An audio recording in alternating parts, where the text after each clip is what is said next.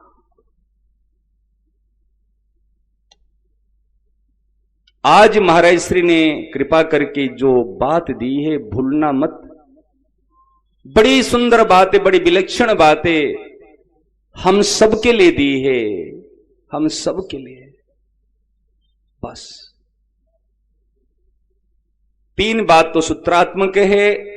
स्मृति का बोध अर्थात स्मर्तव्य स्वरूप का बोध, कर्तव्य मेरा दायित्व कर्तव्य का बोध, और प्राप्तव्य लक्ष्य का बोध। मेरा कर्तव्य क्या है, मुझे क्या वास्तव में प्राप्त करना है और वास्तव में मैं कौन हूं। ये शास्त्रों की निचोड़ बात है। और सरल से बता दिया, तब काज लगी मम अवतारा। और सरल है, मैं सेवक हूं, परिवार का सेवक हूं, समाज का सेवक हूं, राष्ट्र का सेवक हूं, और ईश्वर का भी, राष्ट्रपति ईश्वर का भी सेवक हूं। इसलिए मैं सबके लिए हूं, सब कोई सब कुछ मेरे लिए नहीं है। हे नाथ, हे मेरे नाथ, मैं आपको भूलूं नहीं। हे मेरे नाथ, हे मेरे प्राणनाथ, कोई भी आपको भूले नहीं।